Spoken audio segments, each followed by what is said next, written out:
So Lauren Chen recently debated Dr. Rashad Richey. Not sure how to say his last name here, but I have not seen this video. It is only my understanding that she doesn't do so good. I've seen this guy debate a long while ago, and he is pretty good. He's pretty good at getting conservatives trapped. The title of this video is Conservative Says Grant Program for Black Women is Immoral. That ought to be interesting right off the bat. All right, in the bullpen today, we have Ms. Lauren Chen, host of Media Holic, and we're going to talk about, well, the 11th Circuit and the ruling about the Fearless Fund, Black women who they have a venture capital organization, a fund that gives money to Black women. Well, the court said, well, that's discrimination. All right, we'll talk about it. Welcome to... All right, let's look this up. U.S. Appeals Court blocks grant program for Black-owned businesses. Okay, let's see. Venture capital fund Fearless Fund cannot resume making grants to Black women-owned businesses. A divided U.S. Appeals Court ruled on Monday, siding with an anti-affirmative action group that sued over the program. It's a program that awards Black women who own small businesses $20,000 in grants and other resources to grow their businesses. Businesses owned by Black women in 2022 received less than 1% of the $288 billion that venture capital firms deployed. Here is a group of people that are disproportionately negatively impacted by societal structures and whatnot. And then this just aims to try and even the playing field a bit. This is clearly an initiative to incentivize Black-owned businesses to continue growing, especially after businesses owned by Black women received less than 1% of the $288 billion that venture capital firms deployed. I mean, come on. I'm great. Thank you so much for having me. Thank you for being here. All right. I don't want to assume what you know or believe about this particular ruling. So if you would give us your opinion, I would then opine.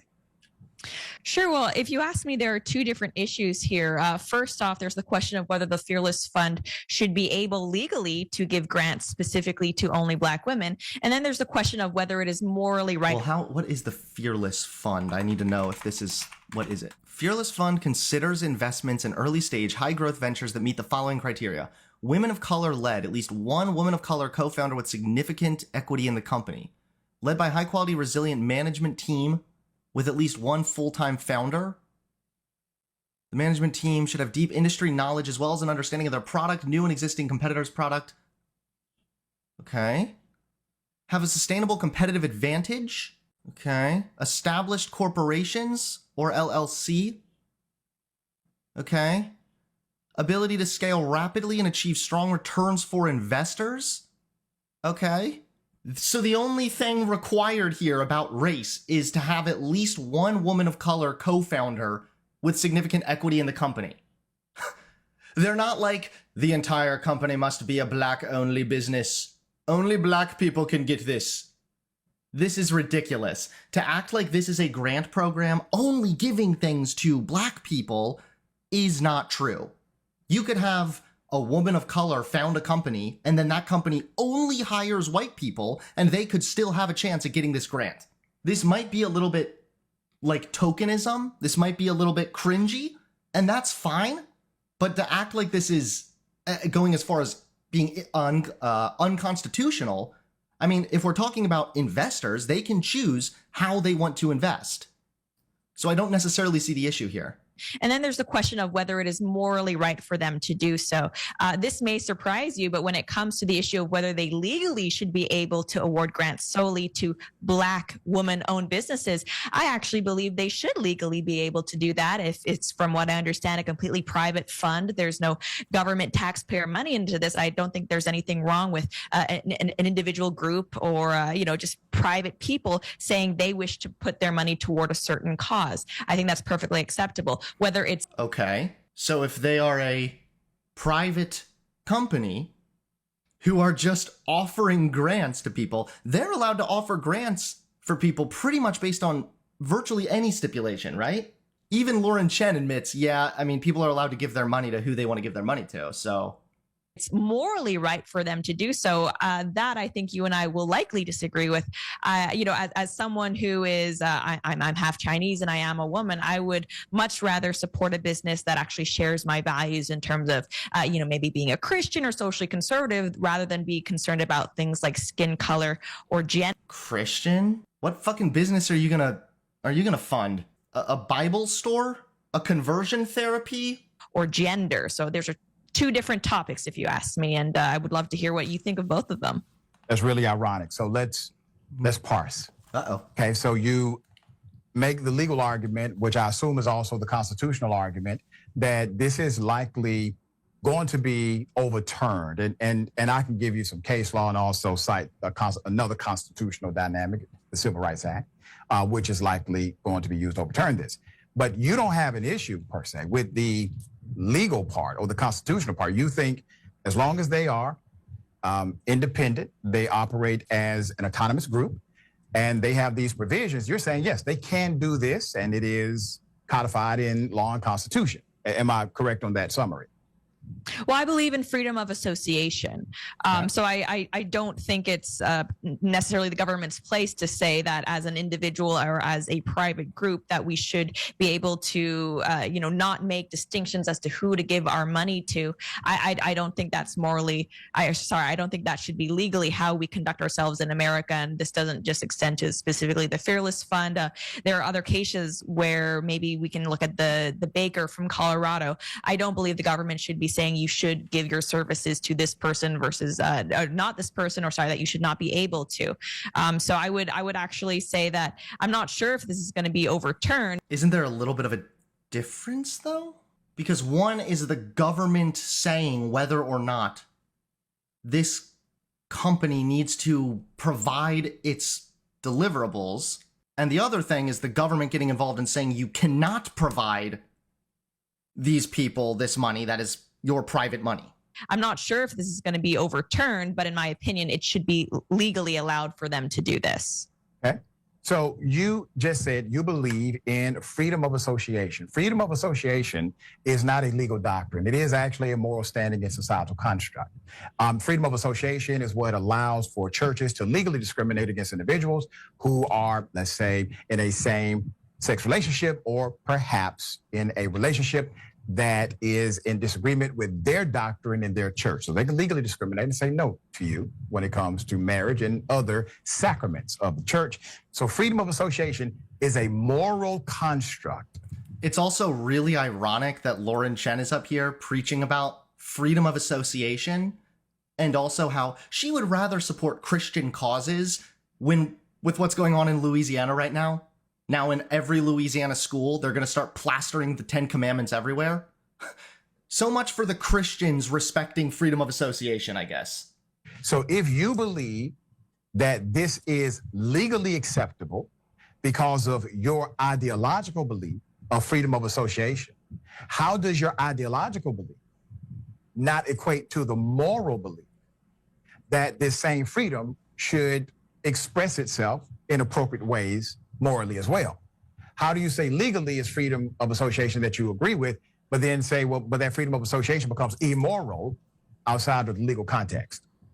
Well, this is the same question of freedom of speech. I can support someone's freedom to say something, to express an opinion, without necessarily agreeing with that opinion itself. Similarly, I think I should be able to support the ability of this venture capitalist fund to be able to give grants based on certain immutable characteristics. I should say that I support their legal right to do so, while simultaneously saying, but I don't think they should be doing that.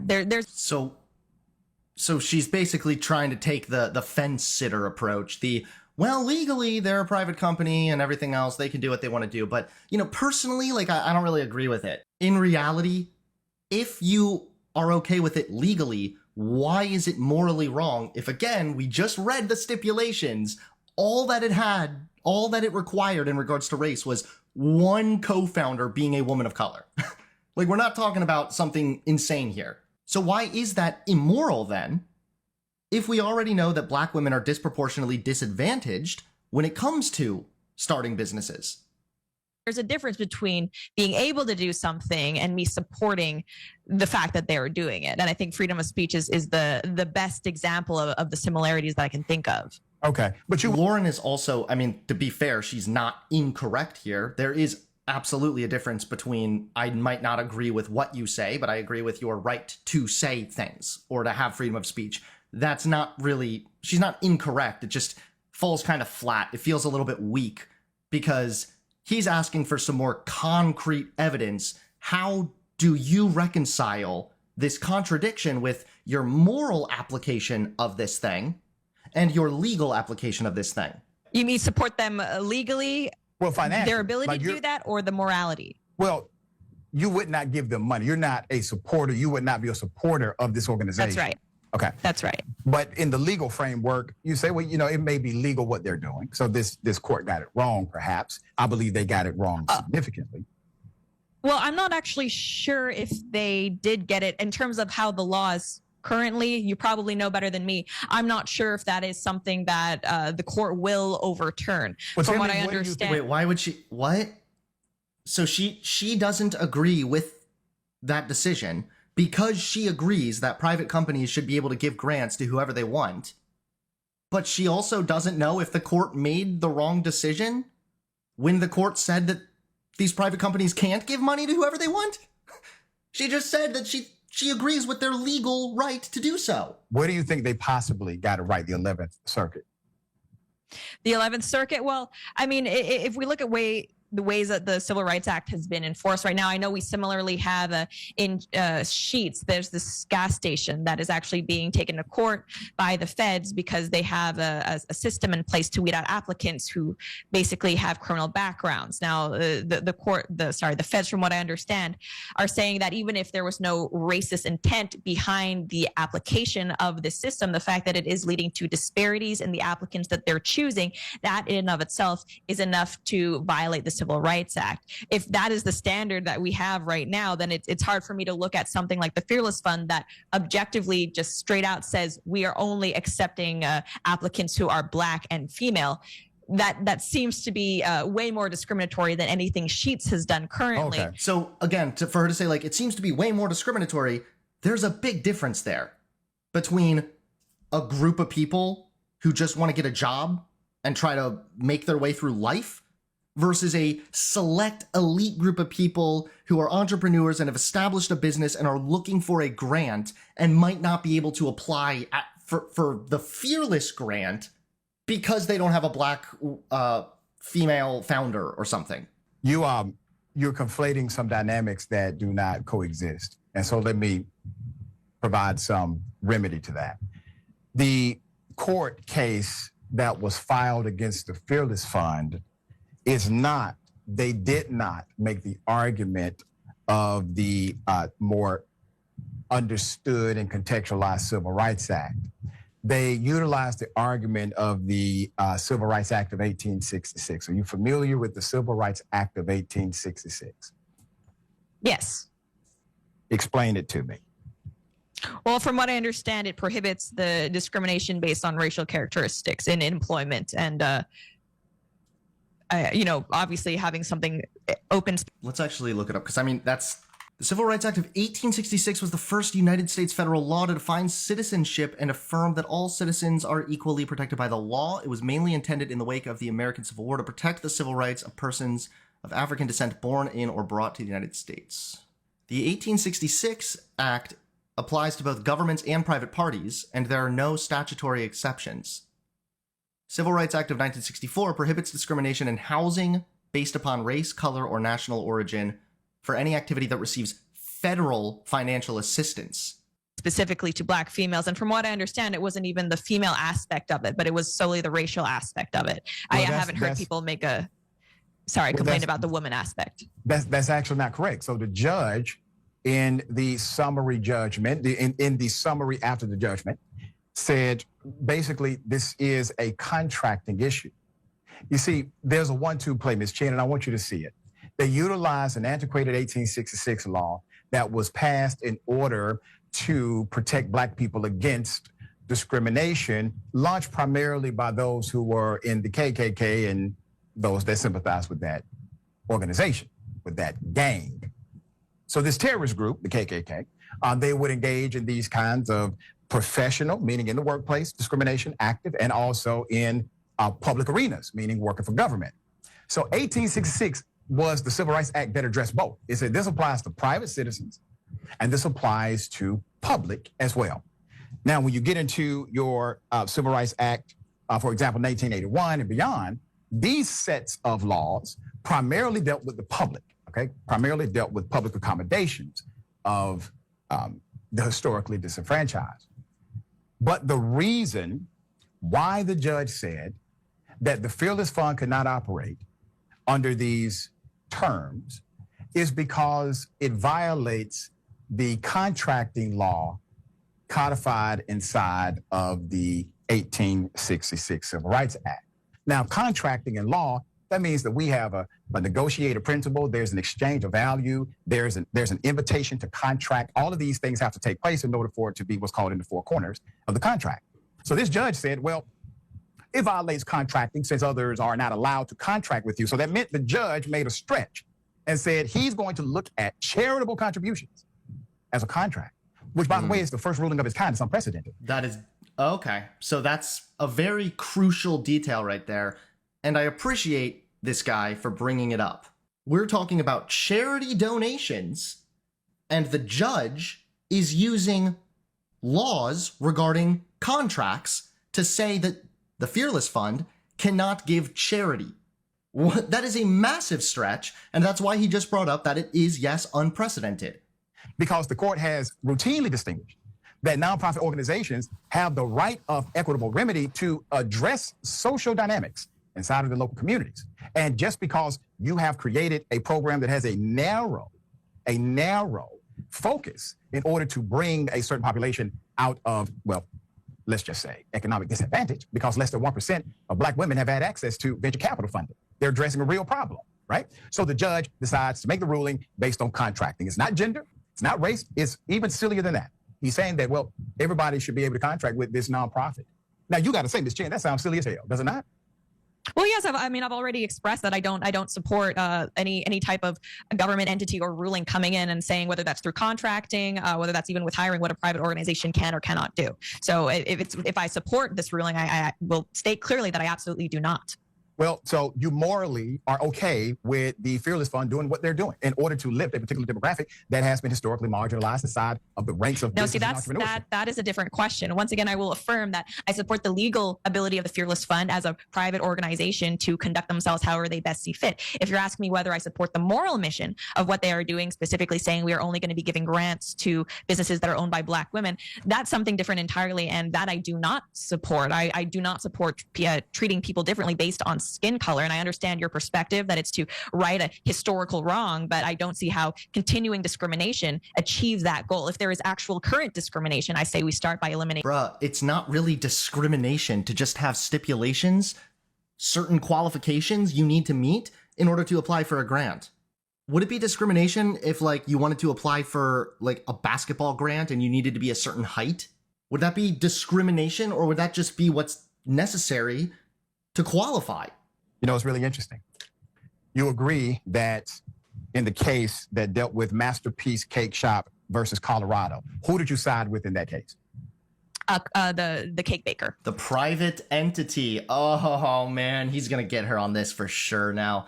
So she sided with the private entity, and now she is not morally siding with the private entity this time because she doesn't really agree with what they're doing, I guess? I mean, maybe that's fair if she doesn't agree with the cause of one versus the other. So the cake baker has the authority to discriminate. Yes, and I believe Fearless Fund should have the authority, the ability to discriminate. That doesn't mean that I agree with what they are doing. Again, I can support someone's freedom of speech to say something without agreeing with what they're specifically saying. Okay. Do you agree morally that Masterpiece Cake Shop should have the ability, the right to discriminate? When it comes to what was going on with the cake specifically, the fact that it wasn't simply that he was refusing to serve a gay customer, it was that he was refusing to bake a cake for a specific event, a gay wedding. That I do support him morally in saying, no, I actually do not want to be part of this celebration that violates my religious conviction. If he had simply looked at a gay person and said, I don't want to serve you a pre-baked cake as I am doing for all of these other customers, I actually would not support him doing that. I believe that gay people should be able to buy my cakes if I'm a baker like anyone else. But when you're talking about commissioning a specific cake for an event, that is a different question. I do support him morally in what he chose to do. So aren't you okay then with Fearless Fund's moral right to choose not to give grants to people or not participate with certain businesses or events? I find that argument quite interesting. Here's why. One of the caveats, nuances to that particular case was the fact that this was a business inside of a business community that was open to the public. This was not a cake shop inside of somebody's home. And because it was open to the public, the sentiment was that you have to engage in what's called public accommodations here. Right. So you have a public business that says, I sell cakes. So when you go in to get a cake like everybody else, there's an expectation that you should get a cake. Fearless Fund isn't up on every corner saying, hey, we have money over here, and then just suddenly discriminating when you walk in. And public accommodations, because you have a facility that's open to the public, is warranted for everyone because that company benefits from the taxpayers in that community. If somebody breaks into that store, there's an emergency service that comes to attempt to protect and then investigate. Well, who pays the taxes? Well, the people do. So the people are paying the taxes. You get to now auto-discriminate against individuals who are helping to undergird your business. So that's morally incomprehensible to me. But let's go back But you're not just, but sorry, I'll just. Oh, no. So she's okay with the cake company discriminating, even though this guy has a pretty solid legal argument as to how the taxpayers are actually funding this cake shop in a community.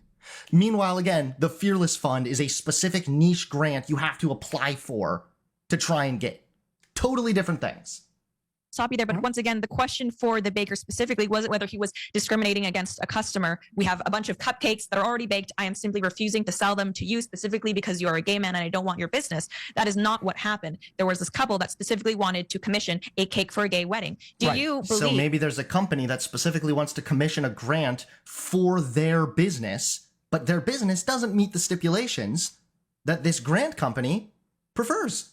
There you go. Do you believe that a black baker should be compelled to take a commission from the KKK celebrating, perhaps an infamous lynching? Do you think that a black baker should be compelled to take that contract? No, that's a better. No, because there's a massive difference. If you are a black baker asked to make a cake deliberately insulting to you personally, there's a big difference from that versus, hey, can you make a wedding cake?